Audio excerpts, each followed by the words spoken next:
Simula pa lamang, alam na niyang hindi ganoon magiging madali. Nang pinasok niya ang ganitong trabaho, ay natanggap na ni Dominic na hindi na siya magkakaroon ng isang normal na buhay. Naramdaman na niya agad na wala siyang karapatan upang maranasan ng mga bagay na normal na ginagawa ng isang tao. Pag-ibig, bumuo ng isang pamilya, wala ang mga yan sa bokabularyo ng lalaking to. Para sa kanya, panganib at disgrasya ang magiging kapalit kung sakaling tatahakin niya muli ang ganoong buhay. Ngunit hindi niya inaasahan na isang 19-year-old na dalaga ang magpapabago ng kanyang pananaw. Isang secret hitman si Dominic ng isang konsihal na si Don Martin. Bilang konsihal ng lugar ay talaga namang minahal ng mga tao ang matanda.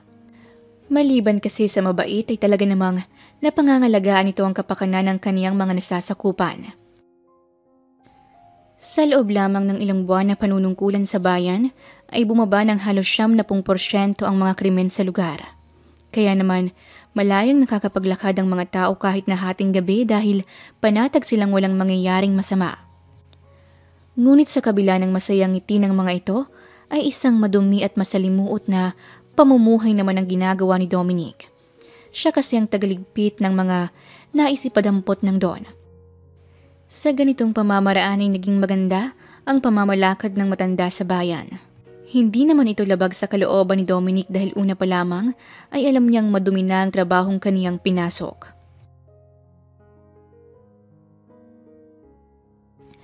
Papa, I don't want this. Alam mo naman ang gusto ko eh. I want LV or Prada or Chanel. Masyadong cheap tong binili mo eh. Reklamo ng isang dalaga habang nakabusangot sa harapan ng matanda. Hays, parehas lang naman yan. Bag din naman yan eh. Sagot naman ng matanda at muling ibinalik ang paningin sa ginagawa. Pa, it's not. Hindi sila parehas. Look oh, the leather is so cheap. Mabilis masira ang mga ganito. And look at the design. The design is very poor.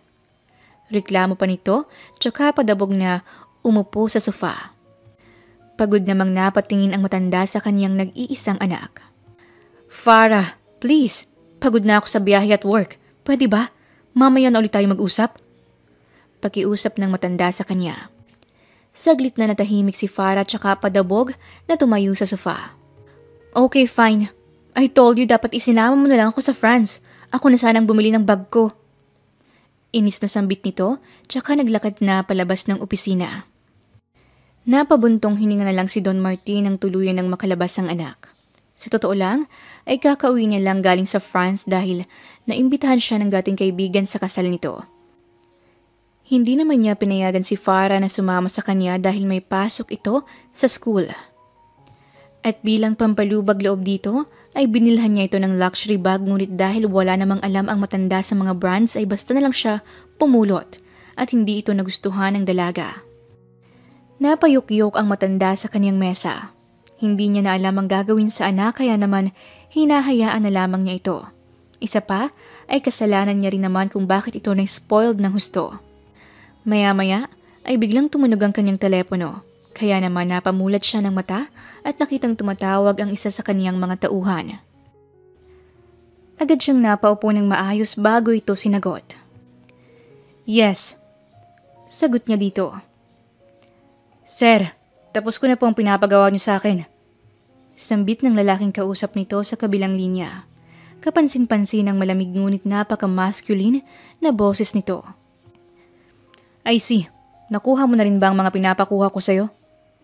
Tanong niya dito. Yes, sir. Napangiti si Don Martin dahil dito. Kahit kailan talaga ay hindi siya binigo ng lalaking to. Okay, see you at the ground floor. Same place, at 2100H. Sambit ng Don bago ibinaba ang telepono. Napahawak ito sa kaniyang baba at saka bahagyang napangiti. I see. Thank God. Pasasalamat nito. Bahagyang umalwa ng takot na nararamdaman ng matanda. Kamakailan kasi ay may sinalihan siyang institusyon dahil sa pag-aakalang makakatulong ang mga ito upang mas lalong mapaganda ang kaniyang pamamalakad sa lugar. Ngunit hindi niya inaasahang kasapi pala ng black market ang grupong yon. Maalam din naman ang Don pagdating sa ganitong bagay dahil dati na rin siyang nakapasok sa ganitong grupo.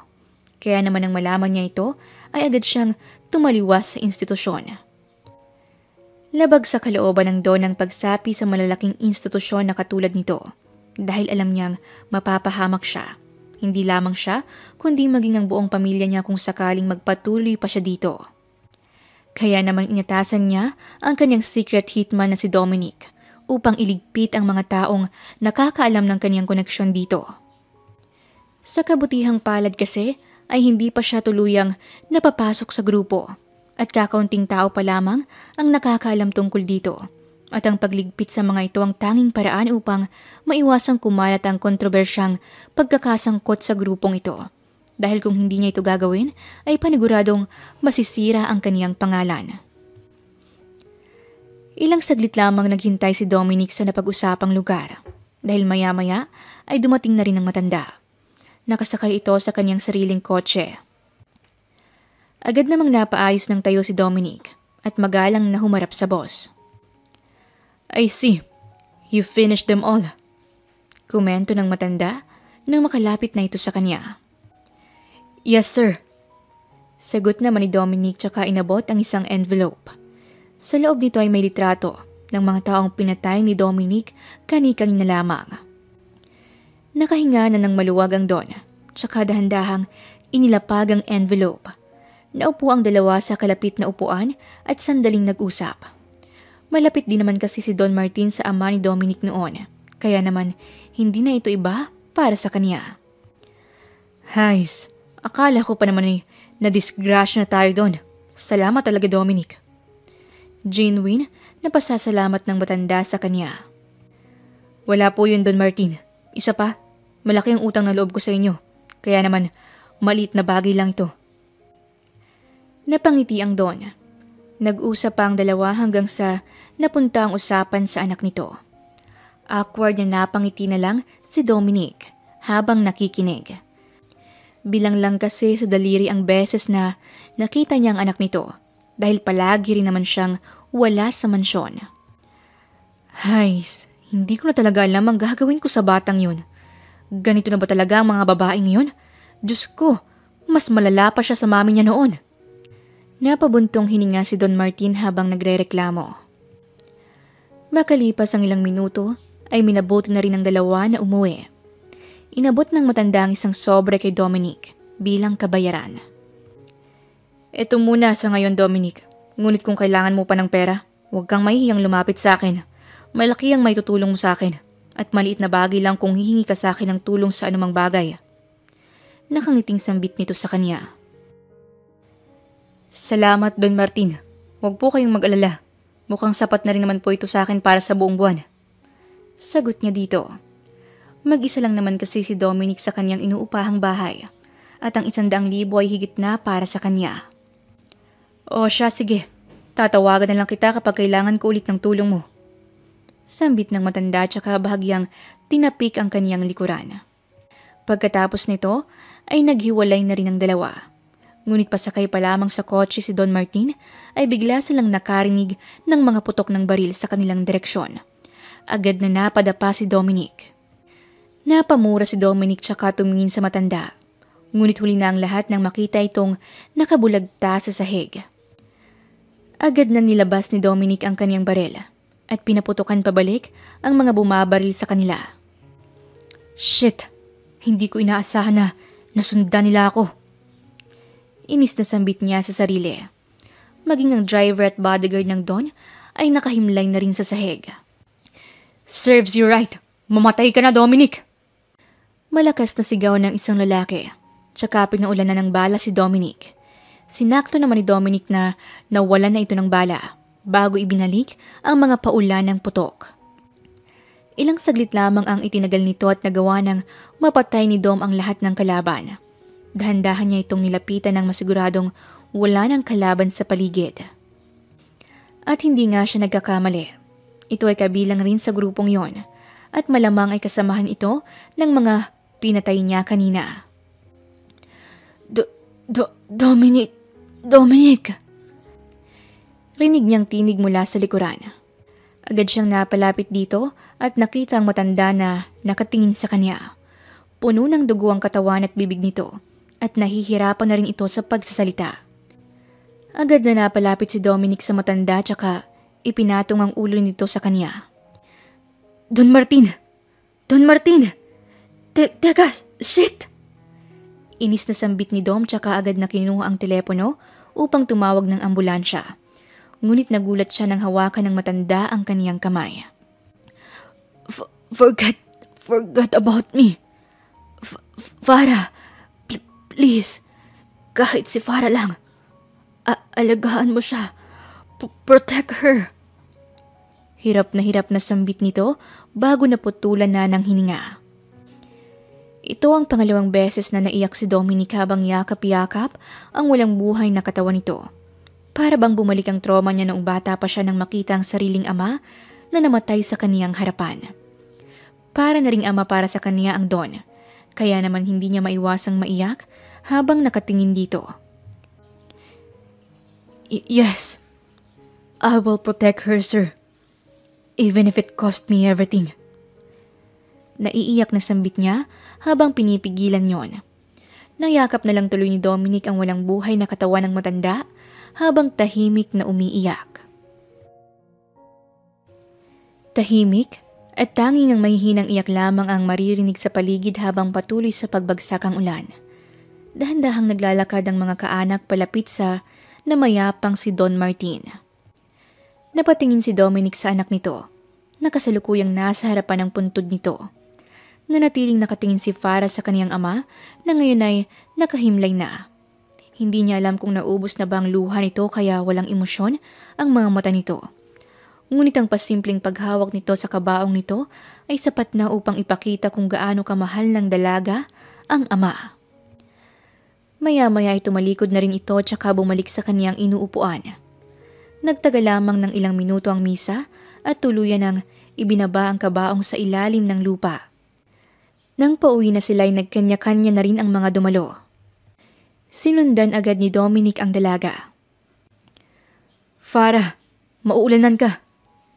Sambit ni Dominic tsaka agad na pinayungan ang dalaga. Pinayungan niya ito hanggang sa makapasok sa kotse. Nanatiling tahimik ang biyahe nilang dalawa habang pasimpleng sinisilip ni Dominic ang dalaga sa likod. Tahimik lamang ito habang nakatingin sa kaniyang telepono. Sa totoo lang ay hindi katulad ng iba kanina ay hindi niya ito nakitang umiyak. Kaya naman hindi niya maiwasang magtaka. Nang makarating sila sa mansyon ay inihatid niya agad ang dalaga sa loob at sinamahan papunta sa kusina. Ngunit pagkaupo ng dalaga ay bigla na lamang siya nitong pinagsabihan. Why are you still here? Malamig na tanong nito sa kanya. Napatingin siya dito. Because I need to protect you. That's what I need to do right now. Sagot niya dito. Hindi naman kasi niya maaaring hayaan lamang itong mag-isa, lalo na at kakatapos lamang ng libing ng ama nito. Kung may tamang pagkakataon man na umatake muli ang mga yon, ay ngayon iyon. Kaya naman pansamantala siyang mananatili sa mansyon na ito. Go home. I don't need you here. Maarting sambit nito. But still, I said go home. Please, leave me alone. Pagputol nito sa nais niyang sabihin. Sa huli, ay wala nang nagawa si Dominic kundi ang lumabas ng kusina. Ngunit dahil hindi niya pa rin maaaring pabayaan ng dalaga, ay nanatili na lamang siyang nakatago sa pader ng kusina. Nakasanda lamang siya doon hanggang sa marinig ang mahihinang iyak mula sa loob. Sandaling natigilan si Dominic bago sumilip dito. Nakita niya si Farah na nakatungo sa mesa habang pinipigilan ang malakas na hagulhol. Bahagyang naantig ang puso ni Dominic. Alam niyang brat at spoiled ito ng ama. Dahil na rin sa kwento ng kanyang boss. Ngunit mukhang hindi naman ito ganon kabrat katulad ng inaasahan niya. Napangiti siya ng bahagya. Sa totoo lang, ay nag-aalangan pa siya nung una ngunit ngayong nakita niyang dalaga sa ganitong sitwasyon, ay mukhang kakayanin naman niya ang misyong ito. Ngunit yun lang pala ang inaakala niya. Nagkamali pala siya. Pagkalipas kasi ng 3 araw matapos mailibing ang ama nito ay unti-unti na ulit nagbabago ang ugali ni Farah. Madalas itong sumigaw sa mansyon kaya naman palagi ring napapatakbo si Dominic. Akala niya kasi ay may kalaban. Yun pala ay tinatawag lang ni Farah ang mga kasambahay. Miss Farah, bakit naman po kayo sumisigaw? Pwede mo naman silang hanapin. Hindi mo kailangang sumigaw. Sambit ni Dominic dito. What? And who do you think you are? Tsaka bakit nandito ka pa? Tanong nito sa kanya. Bahagyang nainsulto ang lalaki sa sinabi nito ngunit hinayaan niya lamang yon. Dahil trabaho ko to, Miss Farah. So expect me to follow you every day. Sagot niya dito. Saglit na napatingin sa kaniyang dalaga at bahagyang tumaas ang kilay. Ah, so? Okay, if that's what you want. Sambit nito sa kanya at maarting iflinip ang buhok tsaka tumalikod. Yeah, saan ka na ba? I told you to bring me coffee, right? Sigaw pa ulit nito. Yes, senyorita. Ito na po. Nakayukong sambit ng yaya nito. Ang tagal mo naman. Nanunuyo ng lalamunan ko eh. Inis na sambit nito, tsaka inirapan ng yaya at nagpatuloy na sa paglalakad. Napatingin na lang tuloy si Dominic dito. Hindi niya maiwasang mapailing. Ibang klase. Kinabukasan ay pumasok na ulit sa kanyang university si Farah. Stop the car! Utos nito sa kanya. Agad na napapreno si Dominic at napatingin sa dalaga.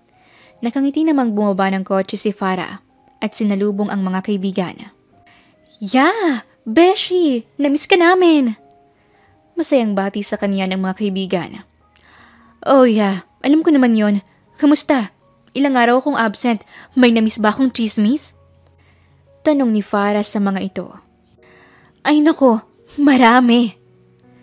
Para namang kinikilig ang mga kausap nito na bahagya pang nagkatinginan. Nagtawanan sina Farah nang mapansin niyang nasa likuran niya pa rin ang kotse ni Dominic. Napataas ang kilay niya at lumapit dito.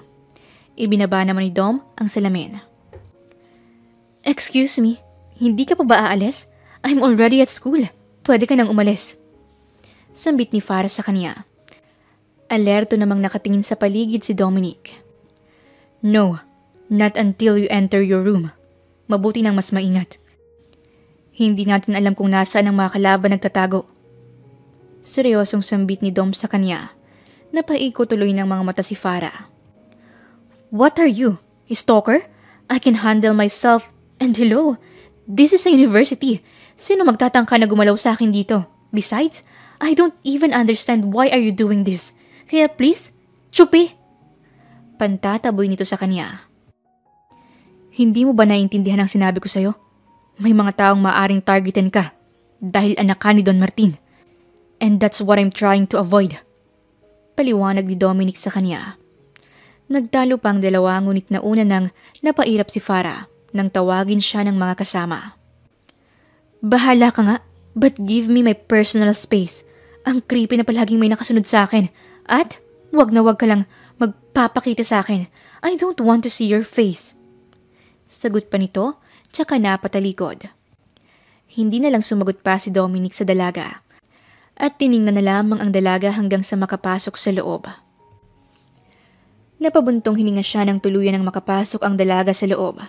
Maya-maya ay napansin niya itong lumabas na may kasamang lalaki. Agad na pinagbasda ni Dominic ang dalaga. Dahan-dahan kasing hinahawakan ng lalaking yon ang bewang ng dalaga bago hinapit sa pagkakayakap. Akma na sanang lalabas ng kotse si Dominic nang mapansin niyang naghalikan ng dalawa. Napaiwas agad siya ng tingin at muling bumalik sa pagkakaupo. Akala ko naman kung ano. Sa isip-isip ni Dominic. Maya-maya ay napansin niyang naglakad palapit sa kotse si Farah, kaya naman akala niya ay tapos na ang klase nito. Mahinang kinatok ni Farah ang bintana ng kotse niya. Dahan-dahan naman itong ibinaba ni Dominic at sinilip ang dalaga sa labas. Tapos na ba ang klase mo? Tanong niya. Wala pang 5 minutes na nandun ako sa loob. Of course hindi pa. Pagtataray nito sa kanya. Anyways, I need this car. Dagdag pa ng dalaga. Ano? Napairap naman ang dalaga nang makita ang gulat at nagtatakang itsura ng lalaki. I said, I need this car. Ulit niya. Why? Sino magdadrive kung wala ako dito? Tanong ni Dominic sa kanya. Of course, si Lucas. He could drive this car. We need to go somewhere at wala ka na doon. Sad pa ng dalaga. Sandaling napatingin si Dominic sa direksyon ng lalaking tinutukoy ng dalaga. Marahil ay ito rin ang nobyo niya dahil naghalikan sila kanina. Hindi tuloy maiwasang mapaisip ni Dom kung gaano na kalala ang mga kabataan ngayon na naghagawang maghalikan sa harap ng maraming tao. Muli niyang ibinalik ang paningin sa dalaga at nanindigan na hindi bababa sa kotse. Isa pa ay trabaho niyang bantayan ng dalaga kahit na sino pa ang kasama nito. Ngunit sa huli ay namalay na lamang ni Dom ang sarili na nakatingin sa papalayong kotse habang nakasakay si Farah at ang nobyo nito. Hindi na nga niya napansin na napababa siya ng dalaga. Paano ba naman kasi ay naging isip bata ito bigla at nagtantrum sa labas ng kotse. Nahiya tuloy si Dom dahil nakatingin na sa kanila ang mga tao. Ang ending, napalabas tuloy siya at huli na bago niya napansin na nasa loob na si Farah at hawak na ang susi ng kotse. Laglag balika tuloy siyang naglakad at naghanap ng masasakyan. Hays, daig ko pa atang babysitter ng isang sanggol eh. Sa isip-isip niya, napakainit pa naman din at wala pa siyang dalang payong. Wala na tuloy siyang ibang choice kundi ang maglakad sa initan hanggang sa hintuan siya ng isang taxi. Saan po kayo, sir? Tanong ng driver sa kanya. Pakisundan naman po yung kotse na yun. Utos niya dito, tsaka itinuro ang kotse na malapit nang mawala sa kanilang paningin. Nasa dulo na kasi ito at palikunan ng intersection. Mabuti na lamang at mabagal lang ang patakbo ng mga yon kaya naman nasundan agad ni Dominic ang dalawa. Para siyang stalker na sumunod sa dalawa. Alerto rin siyang nagmamatsyag sa paligid upang paniguraduhing ligtas ang dalaga. Halos hindi na namalay ni Dominic kung nasaan na sila dahil nakatuon lamang ang kaniyang paningin sa dalawa na naglalandian pa habang naglalakad. Mukhang pumasok ang mga ito sa isang parke upang mag-date. Habang si Dominic naman ay hingal na hingal habang patagong nakasilip sa puno na nasa likuran ng dalawa. Sa buong araw na yun ay walang ibang ginawa si Dominic kundi ang sundan ang mga ito. Napahiga na lang tuloy siya sa kaniyang kama nang makauwi na sila. Sa mansyon na rin pala nito siya nakikituloy ngayon dahil noon pa man ay may sarili na rin siyang kwarto na inilaan ni Don Martin para sa kanya noon. Hinayaan niyang mamahinga ang kanyang likuran sa malambot na kutsyon habang nakalagay ang kanyang braso sa ibabaw ng kanyang noo. Dahan-dahan na siyang napapapikit nang bigla siyang nakarinig ng malakas na sigaw. Para bang mas nauna pang bumangon ang kanyang kaluluwa kaysa sa kanyang katawan dahil sa kaba. Otomatikong kinuha niya ang baril sa ilalim ng kama at dali-daling lumabas ng kwarto. Rinig niya ang malakas na sigaw ni Farah mula sa kwarto nito. Kaya naman, hindi niya maiwasang kabahan. Marahas niyang itinulak ang pinto nito at itinutok ang baril sa loob. Farah! Malakas na sigaw niya rito. Ngunit hindi niya inaasahan ang sumunod niyang narinig. Mukhang kakalabas lamang ni Farah sa banyo nito dahil nakabalot pa ito ng tuwalya habang suot ang isang oversized white t-shirt at maikling itim na shorts sa pang-ibaba. Agad na napatingin si Dominic sa naging dahilan ng pagtili nito. Saglit na nagproseso sa isipan ni Dominic ang nakita. Hey! Hindi mo ba huhulihin yan? Dalian mo! Baka pumunta sa bed ko! Patili na sigaw nito habang pilit na lumalayo sa ipis na nasa sahig. Dahan-dahang ibinaba ni Dominic ang barel at inilagay sa kanyang likuran.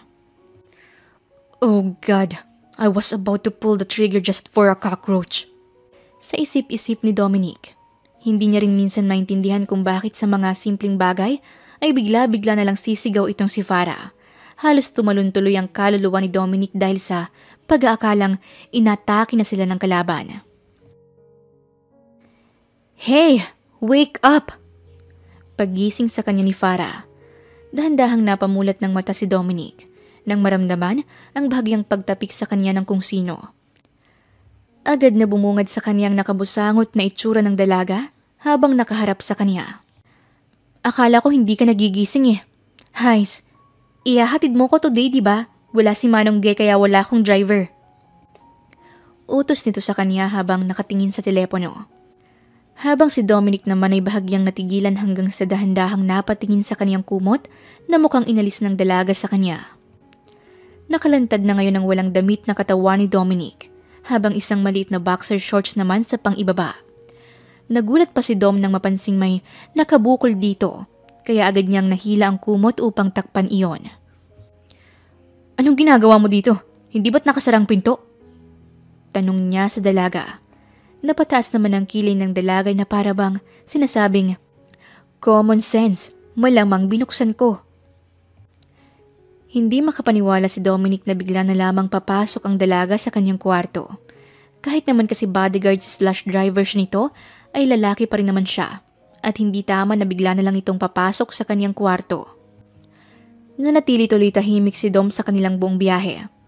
Hindi pa rin niya makalimutan ang eksena kanina, lalo na ang paglock ng pinto. Hindi niya maiwasang maini sa sarili. Hitman nga siya ngunit ganun lang kabilis na buksan ng dalaga ang kaniyang pinto. Ironic, hindi ba? Napansin naman ni Farah ang awkward na tingin sa kanya ni Dominic. Hindi naman siya naging close dito kaya wala siyang idea sa kung anong nasa isip nito maliban sa isang bagay. Kung iniisip mong nakita ko ang nakabukol kanina, well, I'd be lying if I deny it. Huwag mo nang gawing big deal yon. Hindi lang naman ikaw ang lalaking nakita kong nakahubad habang natutulog no? Yung iba nga, mas malaki pa ang katawan sa'yo eh. Maarteng sambit niya habang nagtitipa sa telepono. Patago namang nalukot ang mukha ni Dominic. Hais, ibang klase talagang mga dalaga ngayon. Ibig sabihin pala, ay normal na lang sa kanyang makakita ng hubad na lalaki. Sa isip-isip ni Dom bago nagpatuloy muli sa pagandar ng kotse. Kasalukuyan silang papunta ngayon sa mall dahil magsa-shopping daw si Farah para sa dadaluhan na birthday party.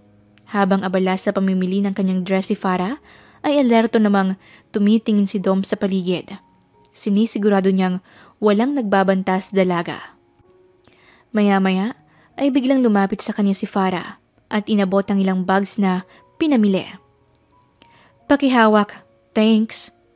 Sambit nito, tsaka ipinasalo sa kanya ang halos 5 bags ng damit.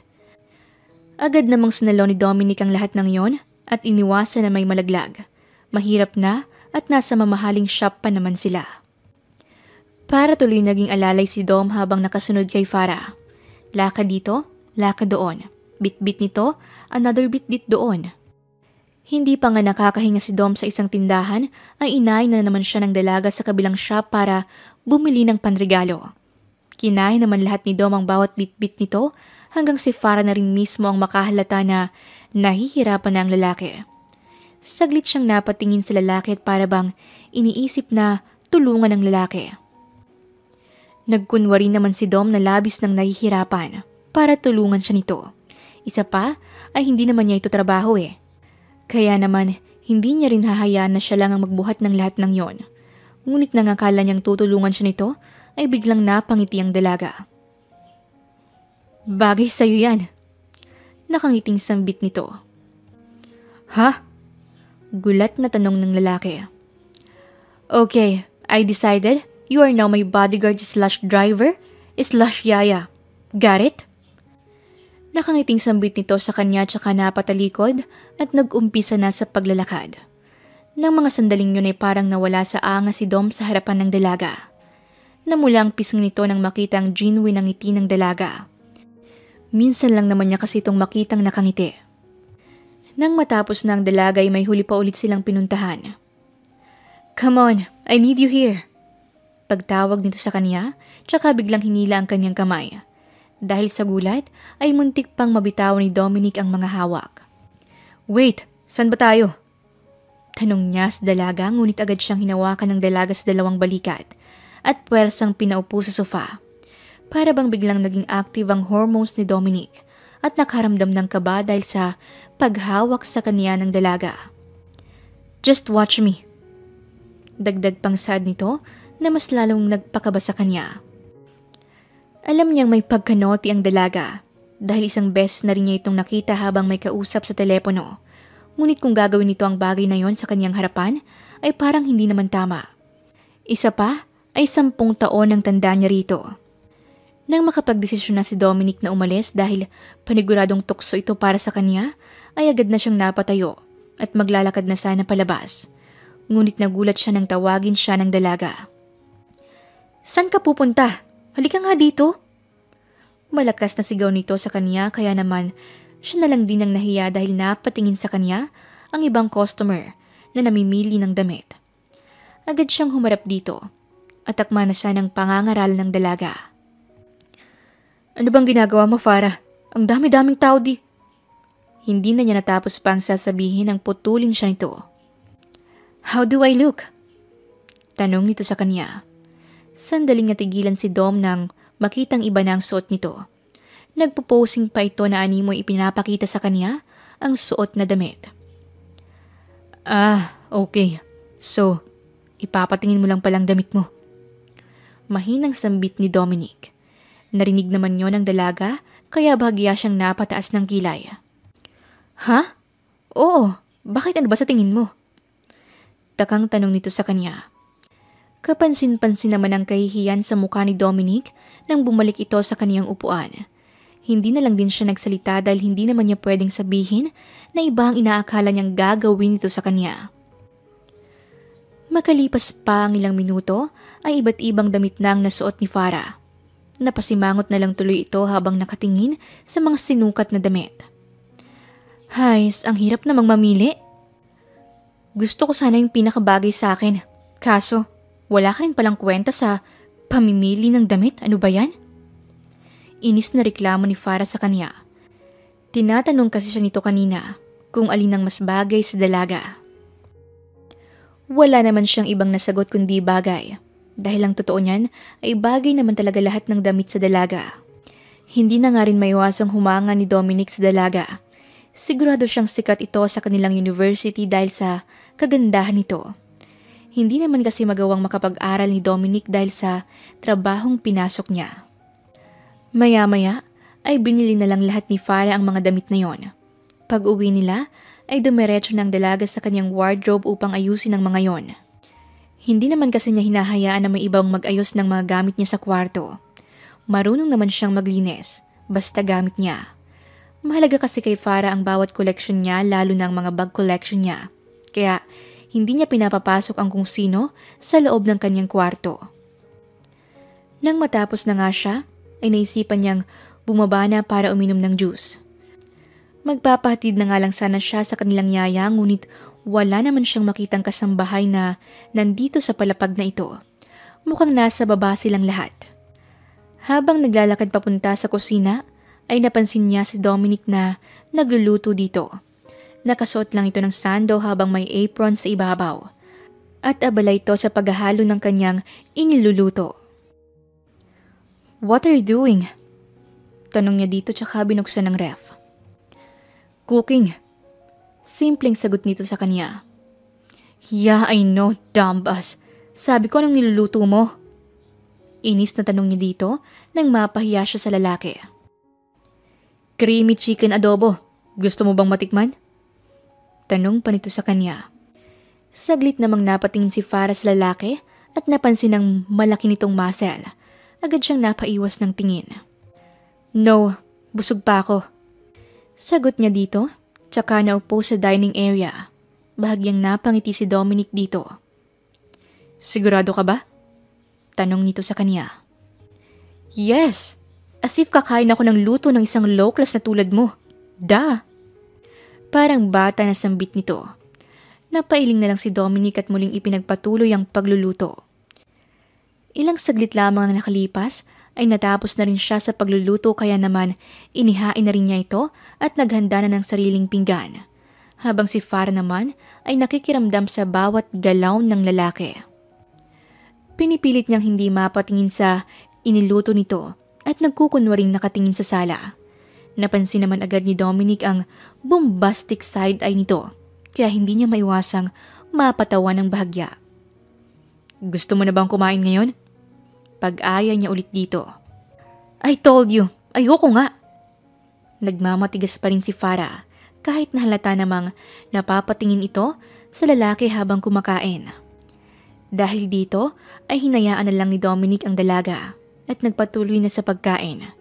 Ngunit patagal ng patagal ay mas lalo niyang napapansin ang pasimpleng tingin nito sa tuwing isusubo niya na ang ulam. Para namang natauhan si Farah nang mapaiwas siya ng tingin sa kinakain ni Dominic. Hindi niya nga rin alam kung bakit tinanggihan niya ang alok ng lalaki gayong gutom na rin naman siya. At isa pa ay paborito niya ang adobo. Kaya naman kahit hindi siya gutom ay kakain talaga siya. Ngunit dahil nakapagbitaw na siya ng salita na hindi siya nagugutom ay wala siyang ibang choice kundi panindigan ito. Ngunit nagulat siya nang bigla niyang makita ang isang plato na may kanin at ulam na biglang lumapag sa ibabaw ng kanyang mesa. "Oh, kumain ka na," sambit ni Dominic, tsaka muling bumalik sa kaharap na upuan kung saan ito kumakain kanina. Saglit na natulala si Farah sa ulam. Mas lalo siyang natakam nang makita kung gaano ito ka-creamy. Maya-maya lang ay narinig niya ang bahagyang pagtawa sa kanya ni Dominic. "Sige, kakain ako dahil gusto mong kumain ako. Magpasalamat ka nga na gusto ko pa tong kainin." Mapangmataas pang saad ni Farah na akala mo ay wala na talaga siyang ibang choice kundi kainin ito. Napangiti na lang tuloy si Dominic nang makita kung gaano kumain ng dalaga. Naanimoy sarap na sarap. Hindi pala gutom ha? Sa isip-isip niya, tsaka napangiti. Makalipas ang ilang araw, ay naghanda na rin si Farah para sa birthday party ng kanyang nobyo na kanyang dadaluhan.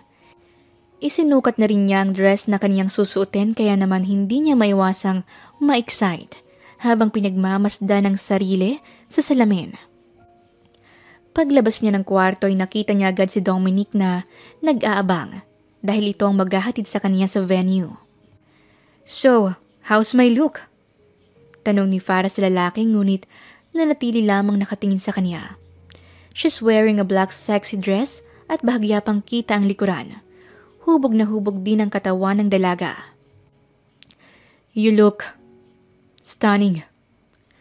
Wala sa sariling sambit ni Dominic, ngunit hindi iyon narinig ng dalaga. Para tuloy nagising ang diwa ni Dominic dahil dito. "Ha?" Tanong ng dalaga. I said, you look good. It's okay." Sambit niya dito, tsaka nauna nang bumaba. "Hintay na lang kita sa baba." Dagdag pa ni Dominic. Hindi niya maiwasang mapatampal sa kaniyang noo nang tuluyan na siyang makababa. Hindi niya maiwasang ma-attract sa babae. Paano ba naman kasi ay napakaganda nito at napaka-sexy. Wala naman sigurong lalaki ang aayaw sa ganoong suot ng dalaga. Idagdag pa na bumagay talaga ang buhok at ayos nito sa dress. Napangiti na lang tuloy si Dominic habang naglalakad papunta sa kotse. Inabot lang naman sila ng ilang minuto sa biyahe at nakarating na rin sa sinabing venue. Pababa na sana si Farah ng kotse nang mapansin nito ang papalapit na nobyo. Dahil dito ay naging anxious naman ang dalaga at muling humarap kay Dominic. "Ayos lang ba yung mukha ko? My hair. Wala namang nakatayo, right?" Sunod-sunod na tanong nito sa kanya. Naguguluhan man ay sumagot na lang din si Dominic. "How about my dress? Bagay naman sa akin, right?"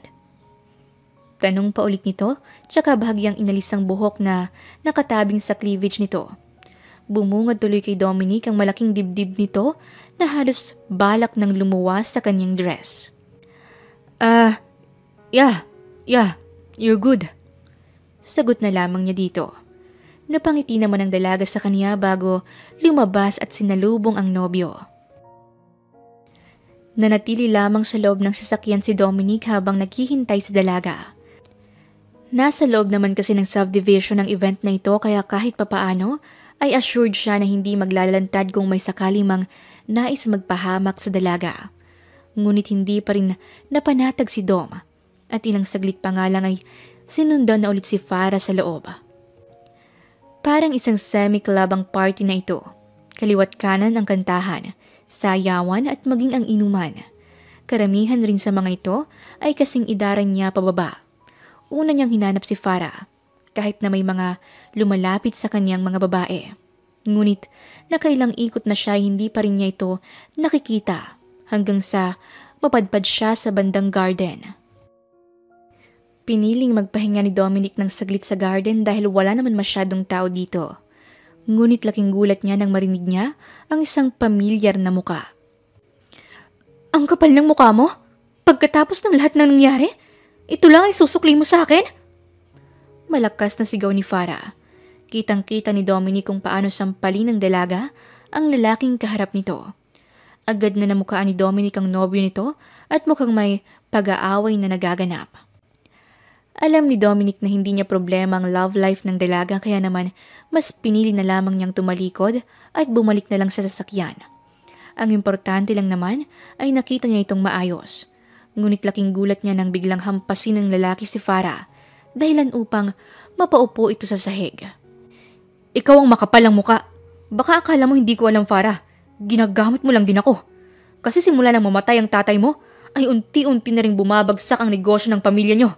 Tapos ngayon, nakita mo lang ako may kasamang babae, nagiinit na agad ang butsi mo dyan? Sumbat ng nobyo nito. Hindi na naiwasan ni Farah na mapaiyak habang nakatingala sa nobyo niya. Ano? Titingin ka pa ha? Akma ulit sanang hahampasin ng lalaking yun si Farah. Ngunit sinalo ito ni Dominic.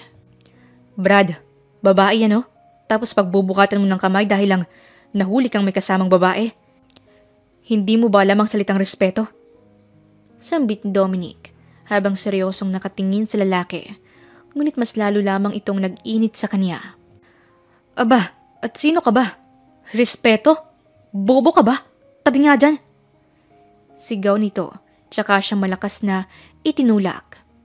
Napatras si Dominic dito ngunit nanatili siyang nakatayo. So hindi mo alam ang ibig sabihin ng respeto? Well, let me tell you something. I don't know it either. Malakas niyang sigaw, tsaka kaliwat ka ng pinagsusuntok ang lalaki. Naging maingay ang komosyon na yon at napatili ang ibang nakakita habang ang iba naman ay napasilip sa kanila. Ngunit walang pakialam si Dominic. Tahimik lamang sila sa buong biyahe hanggang sa makauwi sila. Ngunit si Dominic ay naging alerto agad nang mapansin niyang may suspicious car na nakaparadang malapit sa gate ng mansyon ni Farah. Agad niyang isinara ang gate habang tinitingnan ang sasakyang yon. Ilang saglit lamang ay dahan-dahan na rin itong umandar palayo. Hindi man yun kumpirmahin ni Dominic ay sigurado siyang nagbabantay ito sa kanilang galaw. Habang si Farah naman ay nagpatuloy papasok sa kanyang kwarto, tsaka doon umiyak ng umiyak. Lumipas pa ang mga araw ay mas nakikita ni Dominic ang mga flaws at weakness ng dalaga, kahit na pilit nitong itago iyon. Sa tuwing inihahatid niya ito sa university nito, ay nag-aakto itong brat at spoiled kahit sa loob-loob nito ay hindi na matake ang kakaibang tingin ng mga tao sa kanya. Lahat ng mga napagdadaanan ni Farah ay napapansin ni Dominic. Maging ang mas palapit na panganib na naghihintay sa kanila. Habang hinihintay si Farah sa paglabas sa campus, ay napansin ni Dominic ang isang kotse na nakaparada malapit sa entrance ng campus. Nakasandal dito ang isang lalaki na may kausap sa telepono. Maya-maya ay naglabas na rin ang mga estudyante, kaya naman naging alerto si Dominic.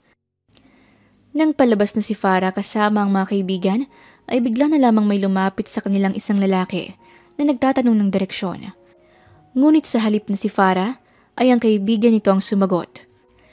Nanatili lamang nakatayo sa likuran si Farah sa kanila. Kinuha itong pagkakataon ni Dominic para hilahin ang dalaga. Wait! Dominic! What do you think you're doing? I'm still with my friends. Inis nitong sambit sa kanya. Alam ko, pero kailangan na nating umalis. Wala nang nagawa pa si Farah nang makapasok na sila sa kotse. Agad siyang natahimik nang ituro muli sa kanya ni Dominic ang lalaking kausap nila kanina. Kilala mo ba yun? Tanong ni Dominic sa kanya. Napataas ang kilay ni Farah. No, how would I? Sagot nito sa kanya. Yung taong yun, isa lang naman sa mga nais dumukot sa'yo. Luckily, hindi ka nag-iisa kanina. kaya hindi siya agad nakakilos. Isa siya sa mga nais pumatay sa'yo. Dagdag pa ni Dom. Napatingin si Farah dito na mukhang hinahanap nga siya ng lalaking yon. Muli nang nagpaandar ng sasakyan si Dominic at diniretso na ito sa mansyon. Ito lang naman kasi ang safe na lugar para sa dalaga sa ngayon, habang inaayos pa niya ang mga kailangan upang matapos na ang problemang ito. Ngunit ilang araw pa lamang simula noong nalaman ni Farah na may mga nais ngang pumatay sa kanya, ay agad na rin siyang naboard. Paano ba naman kasi ay tuwing uwian ay kailangan niya na agad umuwi at lalabas lamang sa tuwing papasok sa university. Wala naman siyang boyfriend ngayon kaya hindi niya mairason kay Dominic na may date siya.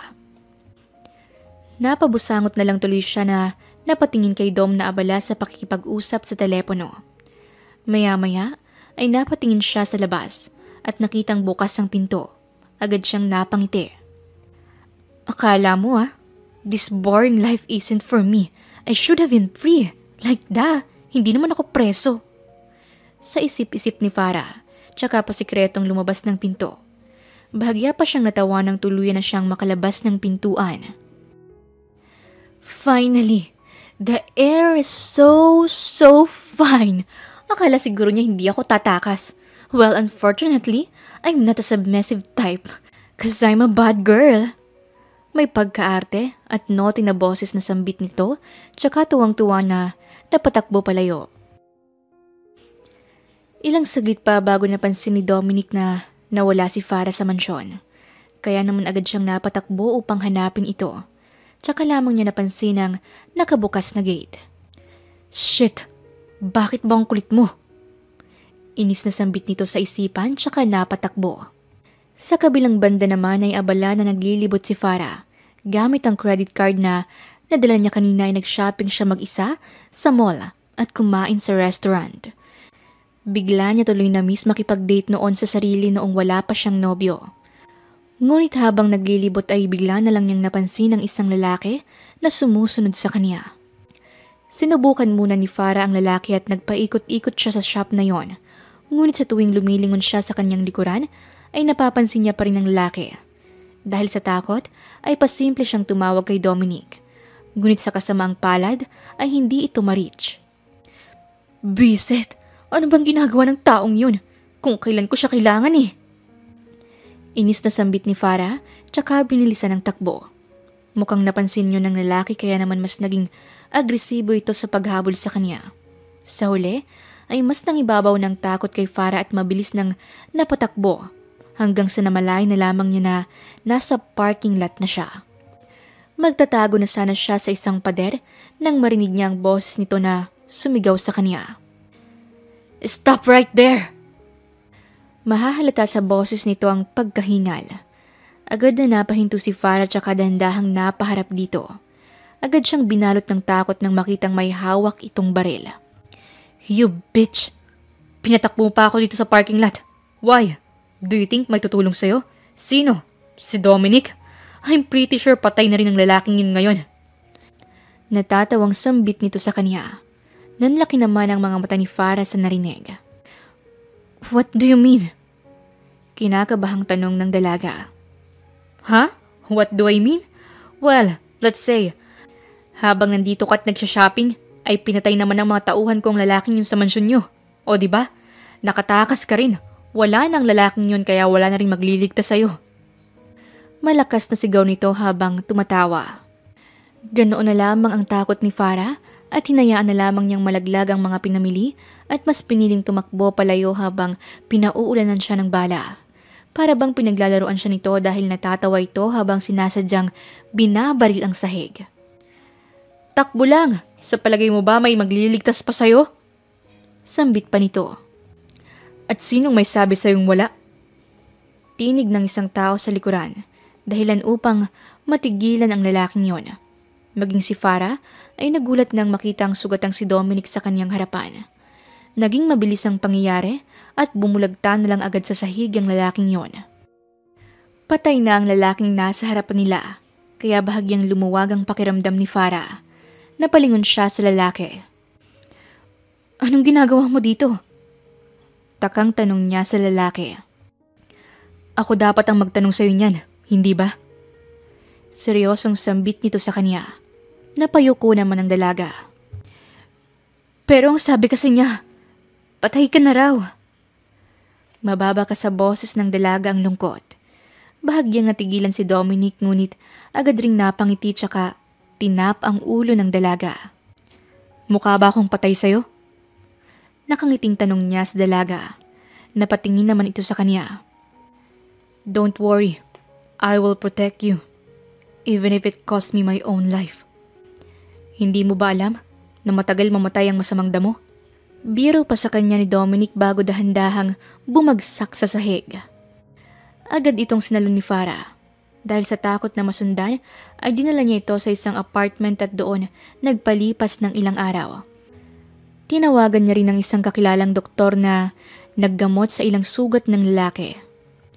Sa kabutihang palad ay hindi naman ganon karami ang sugat nito, kaya naging mabilis lamang ang paggagamot nito sa lalaki.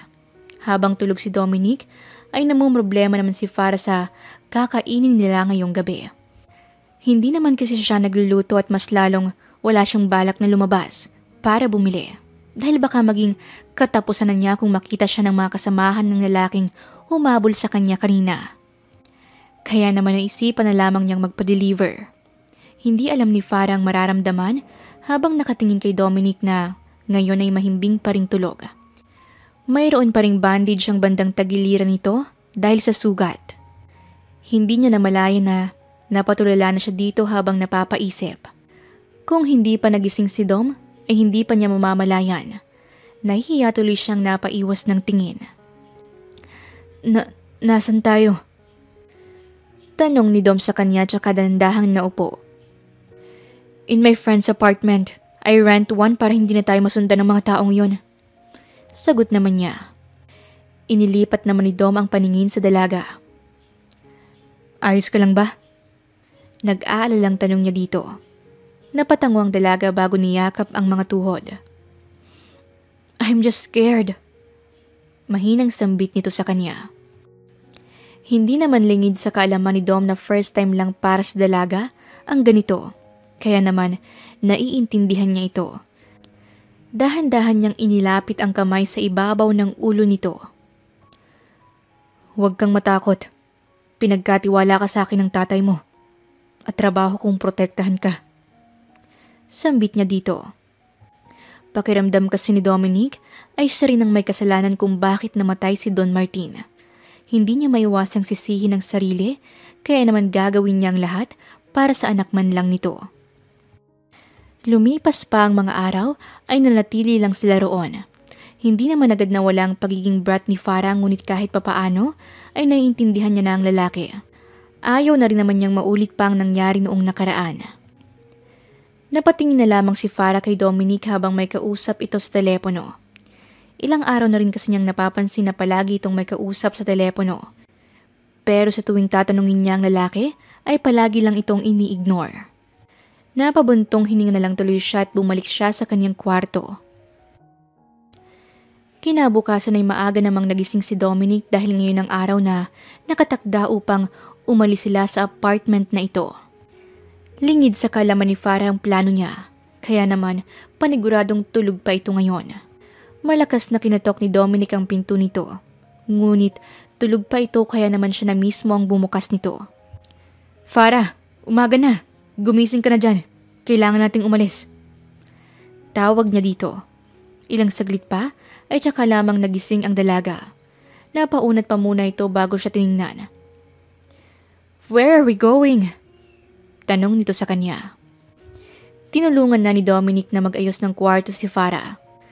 Mamaya ko na sa'yo sasabihin. Maligo ka muna at sabay na tayong mag-breakfast. Sambit niya dito. Para namang tulog pa ang diwa ni Farah na naglakad papunta sa banyo.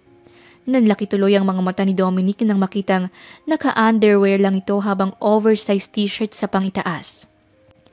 Agad na napatingin sa kanyang dalaga nang marinig ang kanyang pagsinghap. What? Mataray na tanong nito sa kanya. Napaiwas naman ang tingin si Dom habang pinipigilan ang pamumula ng muka. Wala. Sagot niya dito. Napakibit balikat na lang tuloy si Farah tsaka nagpatuloy sa banyo. habang si Dom naman ay napabuga ng hininga. Ilang saglit pa ay natapos na rin sila sa paghahanda, kaya agad na silang nagtungo sa sinasabing lugar ni Dominic. Isa itong safe house na inilaan ni Don Martin para sa mga ganitong pagkakataon. Sa katunayan ay rest house lang ito noon hanggang sa maisipan ng matanda na gawin itong safe house. Nag-ikot-ikot muna si Farah sa kabuuan ng bahay at katulad ng inaasahan ay napangiwi ito sa nakita. Hindi naman kasi ito katulad ng mga safe house ng presidente ng White House. Simple lamang ito at medyo madumi na rin dahil nga sa walang nakatira dito. Hindi naman na nagtaka si Dominic nang marinig ang reklamo ng dalaga. Sa huli ay siya na lang tuloy ang naglinis ng bahay habang nakabusangot namang nakaupo si Farah sa isang tabi at pilit na naghahanap ng signal. Kinagabihan ay natapos na rin ang kaniyang paglilinis sa pinakahuling kwarto kung saan matutulog ang dalaga. Muli siyang bumalik sa kaniyang kwarto dahil doon pansamantalang nagstay si Farah. Ngunit nakita na lamang niya itong nakahiga sa kaniyang kama. Mukhang nakatulog na ito habang naghihintay sa kanya. Dahan-dahang umupo si Dominic sa tabi nito at bahagyang inalis ang mga buhok na nakaharang sa pisngi. Malaya niyang pinagmasdan ang mukha nito. Aaminin niya na may nararamdaman na siya sa dalaga. Kahit na minsan ay napakatigas ng ulo nito na parang bata ay hindi niya maiwasang ma-fall. Dahil ramdam niya na rin naman kung paano ito nagtatry na magbago. Sa katunayan ay hindi na ito katulad noon na grabe ang pagkabrat. Marahil ngayon ay childish pa rin ito ngunit mild na lamang. Hindi na katulad noon. Napangiti tuloy siya bago ito kinumutan. Mukhang magpapalit muna sila ng kwarto ngayon. Nang makumutan na niya ito, ay dahan-dahan na rin siyang umalis sa kwartong yon at hinayaan itong matulog. Kinaumagahan ay nagulat na lamang si Dominic nang marinig ang malakas na kalampag ng mga kaldero. "Hello po! Gising na! Nagugutom na po ako!" Malakas na sigaw nito sa kanya habang malakas na kinakalampag ang kaldero at sandok sa kaniyang tenga. Napatakip tuloy ng tenga si Dominic tsaka napatingin sa dalaga. Agad na bumungad sa kaniyang dalaga na nakasuot ng manipis na damit na malalim ang pagka-v-neck. Kaya naman kitang-kita ang cleavage nito. Idagdag pa ang maliit nitong shorts at dahilan upang makita niyang makinis na binti ng dalaga. Agad siyang napatakip ng muka habang nakaiwas ng tingin. "Ano na? Bilisan mo na oy!" Utos pa nito sa kanya at akmasanang tatanggalin ang kumot niya. Ngunit mas mabilis ang kamay ni Dom at hinila agad ang kumot. Naka-boxer lang kasi siya sa tuwing matutulog at baka may makita na naman ang dalaga katulad ng dati.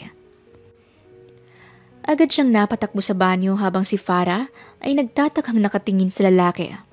Napatingin ng dalaga sa suot niyang damit. Hindi niya ba gusto tong damit ko?" Napangusong tanong niya sa sarili. Pagkatapos ni Dom sa banyo, ay nagtungo na rin siya sa kusina at nakita doon si Farah na nakahanda at naghihintay sa kanya. "Anong ginagawa mo? Ikaw bang magluluto?" tanong niya. "Yeah, and you're going to teach me." Nakangiting sambit nito habang excited na nakatingin sa mga nakahandang lutuin. Bacon, egg, bread at sausages. Mukhang yun ang nais lutuin ng dalaga kaya naman tinuruan niya na rin ito. Ngunit wala pa nga sila sa kalahati ng pagluluto ay mali-mali na agad ang ginagawa ng dalaga. "Teka, sandali. Huwag mo munang ilagay hanggat hindi pa mainit ang mantika." Nagkatingin na lamang silang dalawa. Dahil huli na ang lahat, nailagay na ni Farah ang itlog sa pan. Napatampal na lang ng noo si Dom. "Oh no! Wait! Let me restart it!" Sambit ni Farah at kinuha muli ang pan. "Anong ginagawa mo?" Nagtatakang tanong ni Dom sa dalaga hanggang sa makita niya itong itinapon ng itlog na niluluto. "What the? Anong ginawa mo?" Hindi makapaniwalang tanong ni Dom. "Ha? Magluluto ulit ako, kaya tinapon ko yung mali." Simpleng sagot ng dalaga. Muli na namang napatampal sa kanyang noo ang lalaki. Hindi niya alam kung bakit ganito mag-isip ang dalaga. Bago pa man maubos ang stock nilang pagkain ay kinuha na ni Dom ang pan at siya nang nagpatuloy sa pagluluto. Napayuko tuloy si Farah habang kumakain silang dalawa. "Farah, kumain ka na. Hayaan mo na yung kanina. Hindi mo naman kailangan matutunan ng pagluluto eh. I'll do the cooking. Sambit ni Dom sa kanya. Ngunit mas lalo lang napasimangot ang dalaga. But I want to learn how to cook. Sagot nito sa kanya. Napahinto sa pagkain ng lalaki tsaka hinarap ang dalaga. Bakit ba gusto mong matutong magluto? As far as I know, hindi ka naman ganyan. You're acting weird, Farah. Sambit niya dito. Guys loves women who can cook, right? Mahinang sambit ni Farah. Nanlaki ang mga mata ni Dom sa narinig. I heard it from my ex-boyfriend. Mas masarap daw ang lutong tahong ng bagong girlfriend niya. Unlike daw sa ex niya na hindi marunong magluto. So I thought, baka kapag natuto ako magluto, magugustuhan rin ako ng taong gusto ko. Sambit ni Farah. Naging seryoso naman si Dom habang nakatingin sa dalaga. Bakit? Broken-hearted ka pa rin ba dahil sa kanya? I told you, if siya rin naman ang lulutuan mo para balikan ka, then stop it ngayon pa lang. Saad ni Dom. But it wasn't for him. Sagot naman ni Farah. Ha? Ilang saglit na katahimikan ng namayani sa kanilang dalawa hanggang sa magkalakas loob na magsalita muli si Farah. Hindi mo ba napapansin? Gusto kong matutong magluto para sa'yo. Kasi gusto kong matikman mo yung luto ko. Para bang nainis si Farah dahil kailangan niya pang sabihin ang mga bagay na yon na alam niyang obvious naman. Naiwan tuloy si Dom sa dining table nang tumakbo si Farah papasok ng kwarto nito. Ilang saglit pa siyang napatulala hanggang sa mapagtanto ang ibig nitong sabihin. Napatakip siya ng bibig habang pinipigilan ang nararamdamang tuwa. Kinagabihan ay mag-isang nakaupo sa mahabang sofa si Dominic habang umiinom ng alak nang biglang tumabi sa kaniya ang dalaga. Nakasuot ito ng pajamas kaya naman hindi maiwasang mapatingin ng lalaki. Ito kasi ang unang beses na nakita niyang hindi ito naka-shorts at balot na balot ang dalaga. Katahimikan ang namayani sa kanilang dalawa habang umiinom silang pareho ng beer. Hanggang sa tanungin siya ni Farah. Dominic, may jowa ka ba? Diretsahang tanong ng dalaga. Agad na napabuga ng kanyang iniinom ang lalaki dahil sa pagkagulat sa tanong nito. Jowa? Bakit mo naman natanong yan? Siyempre wala. Mapapahamak lang sino mang mapapalapit sa akin. Seryosong sagot ni Dom sa kaniya. Then, pwede ka ngayon? Bakas ang excitement sa boses nito habang diretsyang nakatingin sa kaniya. Ha? Anong sinasabi mo dyan?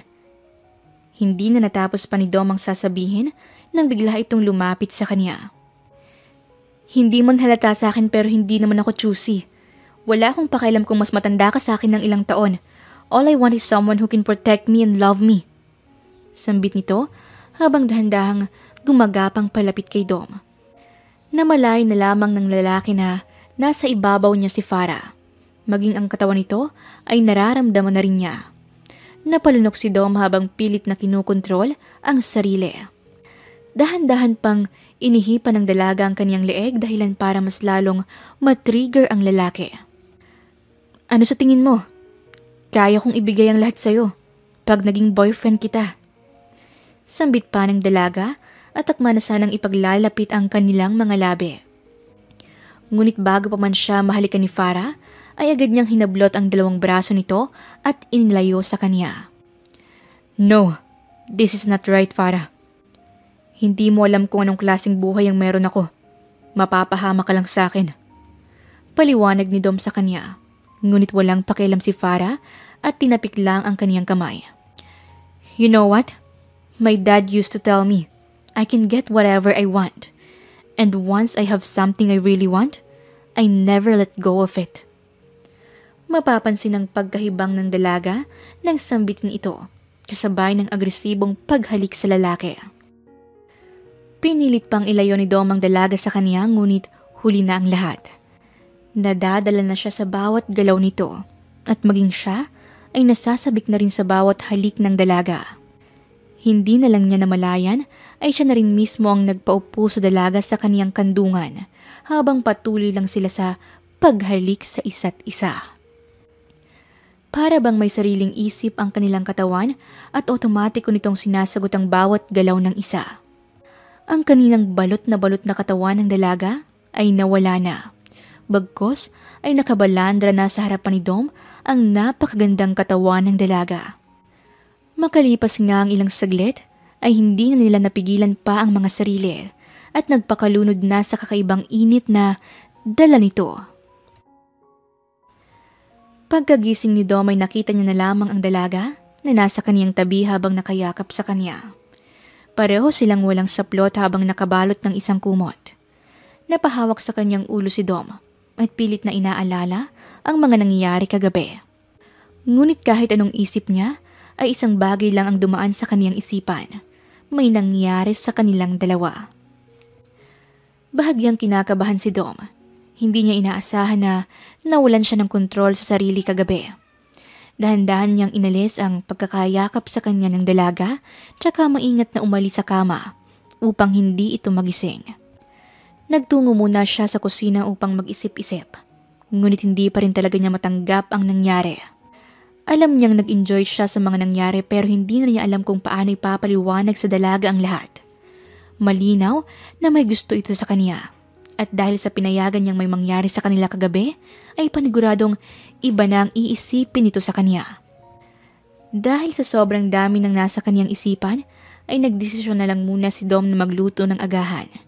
Ngunit mukhang naubos ng lahat ng ito dahil sa pagluluto nila kahapon. Kaunti lang naman din kasi ang kanilang dala nung nagpunta sila dito. Dahil dito, ay naisipan munang mamalengke ni Dom. Hindi niya alam ngunit parang bagong pakiramdam ang nararamdaman niya ngayon. Hindi niya maiwasang maisip na para silang mag-asawa ni Farah at siya itong asawa na excited na magluto para kay Farah.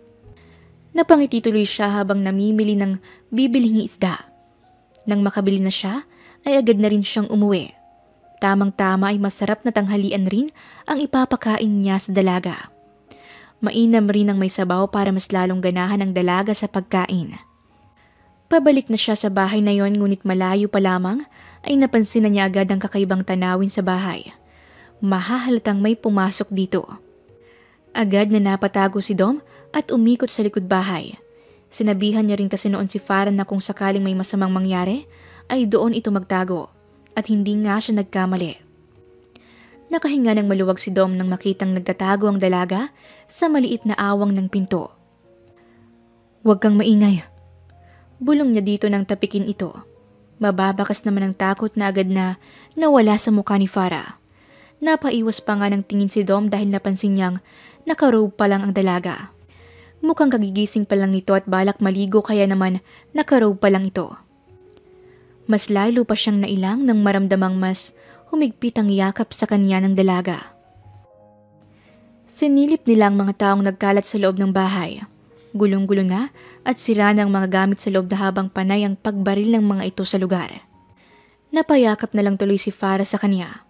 Maya-maya ay iniwan niya muna si Farah sa isang tabi upang ikutan ng mga kalaban.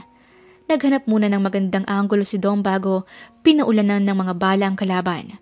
Higit 10 ang mga ito at mahahalatang magagaling rin ang mga yon. Dahil may 5 pang natira kahit na maganda ang bawat putok na pinakawalan ni Dom. Papuputukan na sana ulit ni Dom ang isa nang bigla itong humalakhak. Doon lamang napagtanto ni Dom na hawak na nito si Farah na ngayon ay kinakaladkad na ang lalaki. "Ano? Hindi ka lalabas, Dominic? Lumabas ka kung ayaw mong mamatay ang babaeng to." Malakas na sigaw ng lalaking yon. Sa huli ay wala nang nagawa pa si Dom kundi ang lumabas. Makikita sa mga mata ni Farah ang takot habang mahigpit na hawak ang telepono. Mukhang nagtangka itong tumawag ng pulis kaya narinig ito ng kalaban at nahuli.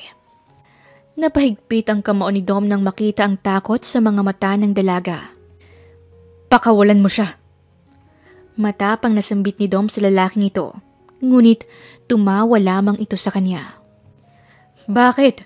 Masyado ka atang attached sa babaeng to." Saad ng lalaki at bahagyang inamoy ang lieg ng dalaga. Mas lalong napakuyom ang kamao ni Dom dahil dito. Dom! Natatakot na tawag sa kanya ni Farah.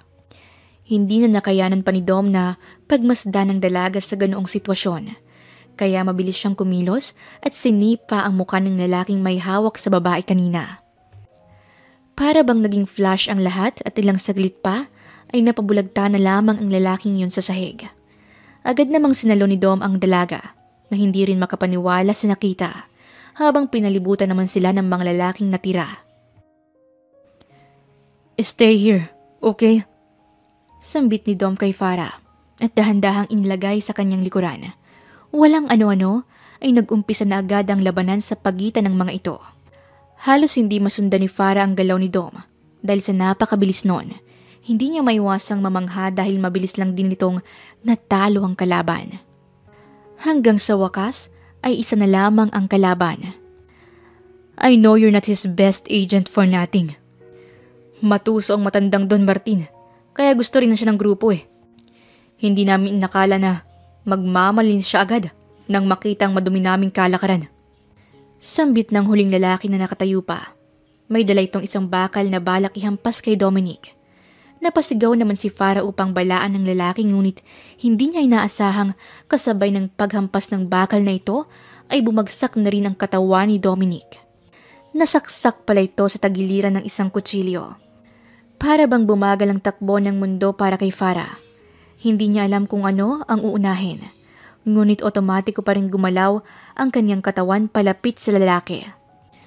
Kasabay nito ay kaliwat kanan na ang sirena ng pulis. Hindi na pinapansin pa ni Farah ang paligid at lumapit lamang kay Dom na ngayon ay nakahiga na sa kaniyang binti. Hinimas niya ang mukha nito. "Dominic! Dom!" Malakas na tawag niya dito ngunit para bang nawalan na ito ng malay. Makalipas ang ilang araw ay malungkot na pumasok si Farah sa isang kwarto. Hindi niya maiwasang malungkot dahil ilang araw na rin simula nung nangyari yon. Dahan-dahan siyang napatingin sa walang malay na si Dominic. Hanggang ngayon ay hindi pa rin ito nagigising. Ilang bisita na rin ang dumalaw dito na mukhang karamihan sa mga ito ay tauhan na rin ng kanyang ama. Dahan-dahang naupo sa katabi ng kama ni Dom si Farah. Hinawakan niya ang kamay nito at inilapat sa kaniyang pisngi. Tahimik lamang ang paligid hanggang sa bigla niyang maramdaman ang mahinang paggalaw nito. Agad na napatingin si Farah sa lalaki at nakitang unti-unti na itong namulat. Hindi niya tuloy maiwasang matuwa at agad na niyakap ang lalaki. "Thanks God! Gising ka na! Gising ka na, Dominic! Akala ko hindi ka na magigising." "Ang sama mo! Akala ko iiwan mo lang ako ng ganun na lang." Biglang inis na bungad sa kanya ni Farah. Dahan-dahan namang napatingin si Dom sa dalaga. Hindi niya maiwasang magulat dahil ibang-iba ang itsura ng dalaga. Mukhang stress na ito at haggard din dahil sa ilang araw na pagbabantay nito sa kanya. Mas nagulat pa siya nang bigla siya nitong yakapin. Para tuloy na walang pagiging brat nito ngunit naroon pa rin ang pagiging makulit at isip bata. Napangiti na lang tuloy siya nang makitang naiyak ang dalaga dahil sa tuwa. Pinakinggan niya lamang ito sa kanyang mga hinaing habang pinagmamasdan ang muka ng dalaga. "You know what? Hindi ko na alam kung ano ang gagawin ko sa'yo kung hindi ka na nagising. Pagkatapos ng nangyari sa atin ng gabing yun, iiwan mo na ako agad?" Mataray na sambit nito. Bigla namang bumalik sa alaala ni Dominic ang nangyari ng gabing yon.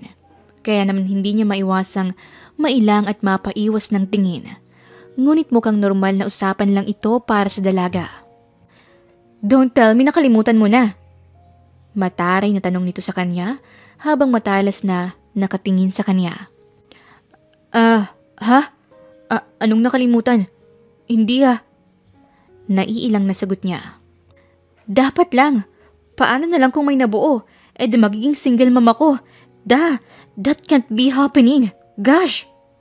Dagdag pa nito. Pilit na lang tuloy na napangiti si Dom. "Siya nga pala, nahuli na yung nagpapatay kay Dad. Sa wakas ay nakulong na rin ang mga yun. Kaya wala na rin tayong kailangang alalahanin." Nakangiting sambit nito. Napangiti na lang din tuloy si Dominic nang makitang masaya ang dalaga. Maya-maya ay bigla itong tumalon sa kanyang tabi at niyakap ang kanyang braso. Idinikit pa nito ng husto ang kaniyang braso sa dibdib niya, na labis na ikinapula ng mukha ni Dom. Since we don't need to worry about everything, why don't we get married? Biglang tanong sa kanya ni Farah. Ha? Anong sinasabi mo dyan? Kinakabahan at nauutal na tanong niya dito. Sabi ko magpapakasal na tayo. Don't tell me ayaw mo. Pagkatapos mo makipag-sex sa akin ng gabing yun, dapat lang Hindi na natapos ng dalagang sasabihin nito nang takpan ni Dom ang kaniyang bibig. Hiyang-hiya naman ng lalaki dahil sa bulgar na pagsasalita nito. Saglit siyang napatingin sa dalaga bago muling napangiti. Marahil ay spoiled brat nga ang dalagang ngunit sigurado siyang may malambot rin itong puso. Kaya naman hindi na napigilan pa ni Dominic ang sarili at sinuklian na lamang ito ng halik. Hindi nga niya inaasahan na ito mismo ang mag-aaya sa kanya ng kasal. Gayunpaman ay hinayaan niya munang i-explore ng dalaga ang buhay dalaga. Hindi niya muna ito ikinulong sa isang relasyon dahil nag-aaral pa rin naman ito. Napasimango tuloy si Farah sa kanya ngunit wala itong nagawa kundi sundin ang lalaki. Ilang taon nang lumipas at mas naging matatag ang relasyon ng dalawa. Nakatira pa rin naman sila sa iisang mansyon ngunit minsan ay mas minabuti na lang ni Dom na umalis dahil isang malaking tukso ang dalaga lalo na sa tuwing tumatabi ito sa kanya sa pagtulog. Ngayon nga ay araw na rin ang pagtatapos ni Farah at nais niya sanang ayain ng nobyo na maggala bilang reward na rin ito sa kanya. Ngunit kahit na ilang hanap ang gawin niya ay hindi niya ito makita. Maya-maya pa ay nagtungo na lang siya sa labas at hindi inaasahan ng kumpulan ng mga tao. Dahil sa curiosity ay sumilip siya dito at laking gulat nang makita si Dominic na nakasuot ng suit at may dalang bulaklak. Napatingin siya sa paligid at laking gulat niya nang makitang nakaayos na mga dekorasyon sa likod nito. Saglit na natigilan si Farah habang pinagmamasdan ng lalaki na kumakanta sa kanyang harapan. Habang ang mga tao naman sa paligid ay walang tigil sa pagtili at hiyaw dahil sa kilig. Nang matapos na itong kumanta, ay dahan-dahang naglakad palapit sa kanya si Dominic. Farah, you know me and what happened to me in the past. I never believed in love because of the path I chose in life. But you changed my mind and my heart. You are the missing piece of my heart. And I want to spend forever with you. Farah, will you do me the honor of becoming my wife? Sincere na sambit nito habang dahan-dahang napaluhod sa kaniyang harapan. Nang mga oras na yun ay parang batang kinikilig si Farah. At sa halip na sagutin siya nito, ay bigla na lamang hinilan ni Farah ang kanyang necktie palapit sa kanya. What took you so long, babe? I already gave my answer to you 2 years ago. Sagot nito sa kanya, tsaka agresibong hinalikan ang lalaki. Mas nagulat pa nga si Dom dahil dito, ngunit hinalikan niya rin ito pabalik. Ito na yata ang pinakamasayang parte ng buhay ni Dom. Hindi niya inaasahan na mababago ang kanyang pananaw dahil lang sa isang spoiled brat na dalagang ito. Yes, minahal niya ito. Ngunit sigurado siyang mas mamahalin niya ito sa loob ng ilang taon nilang pagsasama bilang mag-asawa. Hindi nga niya alam ngunit excited siyang makita itong kasama hanggang sa pagtanda. Makalipas nga lang ang 1 buwan pagkatapos ng kanilang kasal ay buntis na agad si Farah. At dahil doon ay walang mapaglagyan ng kanilang kaligayahan sa isang biyayang kanilang natanggap. Wakas.